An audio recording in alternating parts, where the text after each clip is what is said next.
नमस्कार दोस्तों, आप सभी का स्कूल ऑफ ज्योग्राफी चैनल पर स्वागत है। हम लोग एक बहुत ही महत्वपूर्ण टॉपिक जल संसाधन पर चर्चा कर रहे हैं। वीडियो के पहले भाग में हम लोगों ने पृथ्वी पर जल की उपलब्धता, जल से संबंधित समस्याएं और समस्या के समाधान के लिए समन्वित जल प्रबंधन के बारे में चर्चा कर रहे थे, जिसमें बहुदेशीय नदी घाटी परियोजनाओं के बारे में जानकारी प्राप्त कर रहे थे। वीडियो के इस भाग में हम लोग बहुदेशीय नदी घाटी परियोजनाओं के कारण उत्पन्न होने वाली समस्याएं तथा वर्षा जल संग्रहण की चर्चा करेंगे। तो आइए सबसे पहले देखते हैं कि हमारे देश में कई बहुदेशीय नदी घाटी परियोजनाएं, जो बड़ी परियोजनाएं हैं, वो विवादों के घेरे में आ गया। क्यों आया, इसको देखेंगे। तो सबसे पहले सरदार सरोवर परियोजना के बारे में जानते हैं। सरदार सरोवर परियोजना नर्मदा नदी में बनाया गया है। इस परियोजना के द्वारा 4 राज्यों को लाभ प्राप्त होगा: गुजरात, मध्य प्रदेश, महाराष्ट्र और राजस्थान, यानी पश्चिमी भारत को लाभ मिलेगा।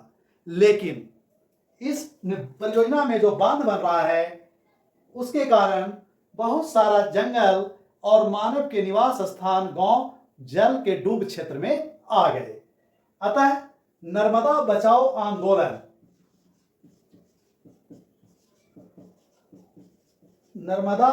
आंदोलन एक एनजीओ है, इसके लिए बनाया गया।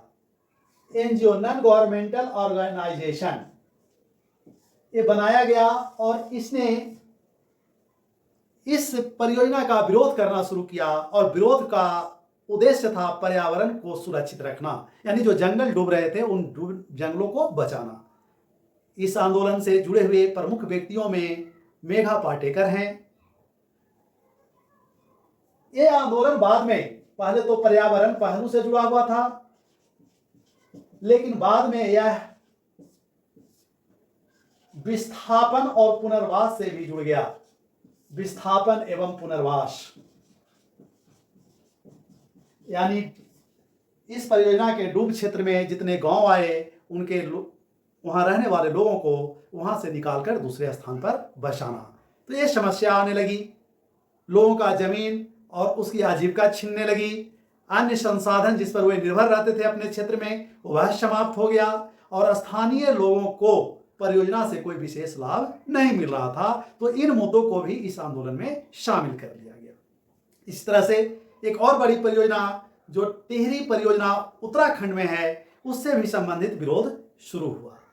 उसका कारण था कि वह पर्वतीय राज्य जो हिमालय में स्थित है, उनको लाभ कम मिल रहा है और दूसरे राज्यों को लाभ अधिक मिल रहा है।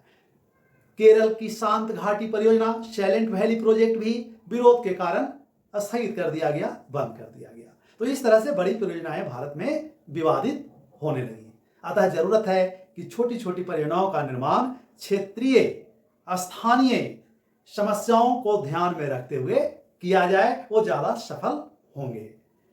सिंचाई के कारण, इन परियोजनाओं से सिंचाई के क्षेत्र में वृद्धि हुई और वृद्धि होने के कारण फसल के प्रारूप में परिवर्तन हुआ।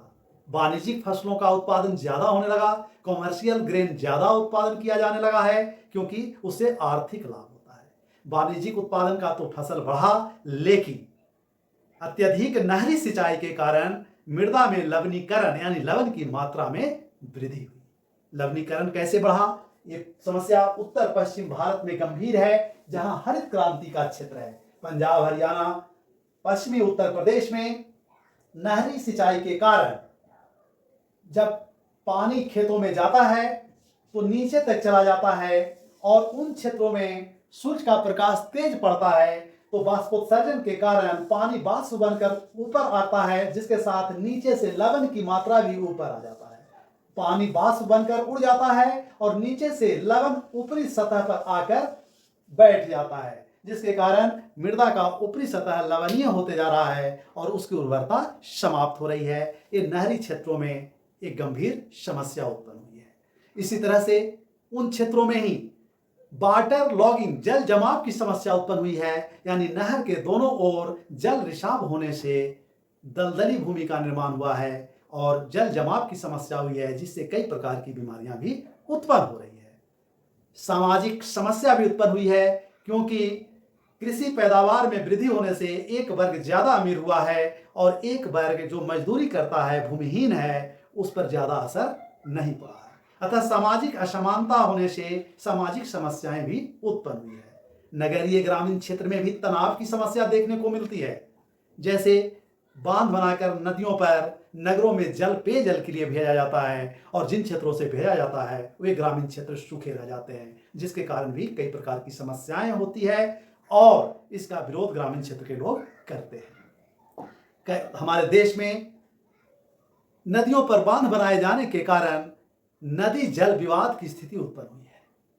इन नदी जल विवाद में जो दो राज्यों के बीच उत्पन्न हुआ है, अंतर्राज्यीय नदी जल विवाद कहते हैं। इसमें कावेरी नदी जल विवाद बहुत ही महत्वपूर्ण है। ऐसे तो इस नदी जल विवाद से 4 राज्य कर्नाटक, तमिलनाडु, केरल और पांडिचेरी जुड़े हैं, यानी एक केंद्र शासित प्रदेश जुड़े हैं, लेकिन मुख्य रूप से टकराव कर्नाटक और तमिलनाडु के बीच होते रहता है। कावेरी नदी का जल संग्रह क्षेत्र कर्नाटक में है, जबकि तमिलनाडु में कृषि कार्य के लिए, सिंचाई के लिए अधिक जल की जरूरत होती है। अतः दोनों राज्यों में तनाव की स्थिति इसके कारण उत्पन्न होती है। उसी तरह से जमुना जल विवाद जो हरियाणा, दिल्ली के बीच विवाद का कारण बनता है।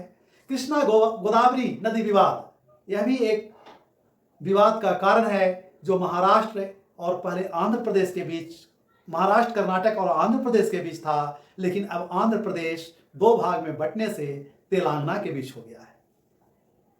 तो इस तरह से हमारे देश में कई बड़ी परियोजनाएं विवादास्पद हो गई है। इसके कारण एक तरफ तो बहुदेशीय नदी घाटी परियोजनाओं का कई लाभ मिल रहा है, दूसरी ओर तनाव और समस्याएं भी बढ़ रही है।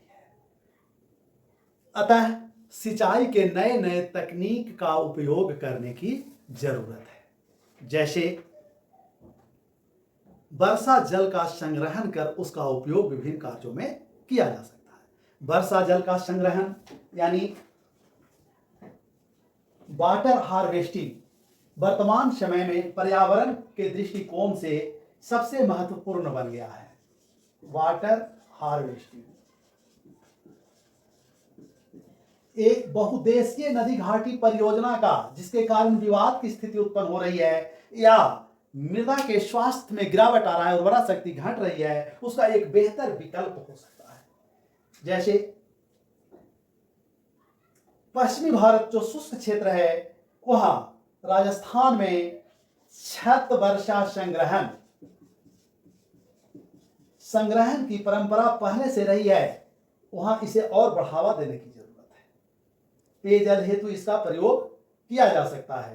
तो ये पश्चिमी भारत में, खासकर राजस्थान क्षेत्र में पहले से रहा है और उन क्षेत्रों में और इसे प्रमोट किया जा सकता है। उसी तरह से पश्चिमी हिमालय के क्षेत्र में जो पर्वतीय पहाड़ी क्षेत्र है, वहां एक परंपरागत तकनीक रहा है जिसे गुल या कुल कहते हैं,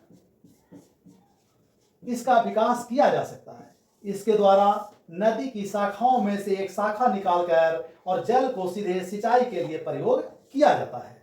तो इस तरह से हम बहुदेशीय नदी घाटी के कई विकल्प निकाल सकते हैं। वर्षा जल संग्रहण में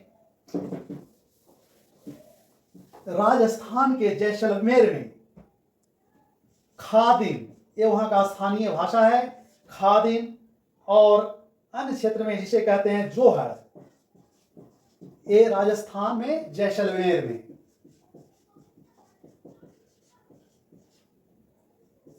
एक गड्ढा बनाकर जल को संग्रहित करने की परंपरा है।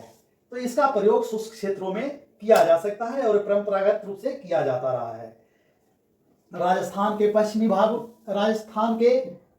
भाग जो मरुस्थलीय है, पश्चिमी राजस्थान, उन क्षेत्रों में घर के अंदर टंकी का निर्माण किया जाता रहा है, जिसे टांका कहते हैं।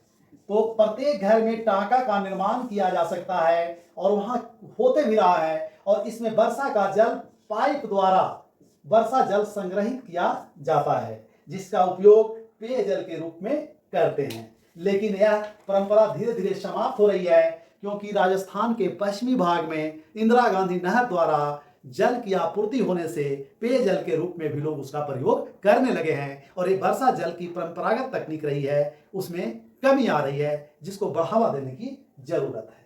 इस तरह से मेघालय में शिलांग में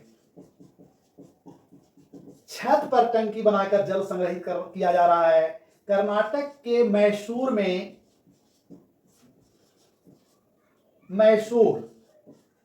में गंडाथूर एक गांव है जहां लगभग 200 घरों में छत पर टंकी बनाकर जल संग्रहण करने की परंपरा है। तो इन चीजों को पूरे देश में हम लागू कर सकते हैं। जैसे तमिलनाडु में पूरे राज्य में यह नियम बनाया गया है कि प्रत्येक घर में टंकी, छत पर टंकी वर्षा संग्रहित करने के लिए बनाना अनिवार्य है। कानूनन मान्यता प्रदान की गई है कि ऐसा करना होगा। अब छत पर वर्षा जल संग्रह करके हम भूमिगत जल स्तर को भी बढ़ा सकते हैं। जैसे अगर छत पर टंकी बनाए तो इसे पाइप द्वारा भूमिगत टंकी से जोड़ेंगे और यही वाटर हार्वेस्टिंग है। और इसका उपयोग यहाँ भी करेंगे भूमिगत टंकी में। तो यहाँ जब टंकी से जोड़ेंगे तो इसमें ईंट और बालू, कंकड़ पत्थर बालू डालेंगे और इसे दूसरे हौज से जोड़ देंगे और ये पानी फिल्टर्ड होकर छनकर उसमें जाएगा और इस हौज में जो पानी जमा होगा इसका प्रयोग हम करते हैं कई काम में, पीने के लिए भी यह उपयुक्त हो सकता है। और हौज से फिर इसे हम कुआं में इसको जोड़ देंगे पाइप द्वारा और कुआं में जो अतिरिक्त पानी होगा कुआं में आएगा और कुआं में के पानी का भी उपयोग करेंगे और इससे भूमिगत जल स्तर रिचार्ज होगा, भूमिगत जल स्तर में वृद्धि होगी और हम समस्या का समाधान ढूंढ सकते हैं। तो इस तरह से बहुउद्देशीय नदी घाटी परियोजना के द्वारा कई उद्देश्य को प्राप्त करते हैं, लेकिन उसके कारण कई समस्याएं उत्पन्न होती है। तो उन समस्याओं का समाधान वर्षा जल संग्रह के द्वारा कर सकते हैं। और वर्षा जल संग्रह छत पर टंकी बनाकर, भूमिगत टंकी बनाकर, हौज बनाकर, उसे कुआं से जोड़कर भूमिगत जल को रिचार्ज भी कर सकते हैं और समस्याओं का समाधान कर सकते हैं। तो इस तरह से हम लोगों ने इस चैप्टर में 2 वीडियो के माध्यम से जल की उपलब्धता, उसकी समस्या के समाधान के लिए जल प्रबंधन 2 रूपों में, बहुउद्देशीय नदी घाटी परियोजना के रूप में और वर्षा जल संग्रह के रूप में देखें। अब इससे संबंधित बहुत सारे प्रश्न परीक्षा में पूछे जाते हैं। तो जैसे एक प्रश्न कि पृथ्वी पर लवणीय जल की मात्रा भूपृष्ठ पर कितनी है, मीठा जल फ्रेश वाटर सबसे अधिक किस रूप में है, वर्तमान समय में वर्षा जल संग्रहण की कौन कौन सी विधियां हैं। तो इस तरह के प्रश्न पूछे जाते हैं। उम्मीद है कि आपको यह वीडियो पसंद आया होगा। इसे सब्सक्राइब अवश्य करें ताकि अगले वीडियो का नोटिफिकेशन आप तक पहुंच सके और आप अपना अगला चैप्टर देख सकें। बहुत बहुत धन्यवाद। Thank you.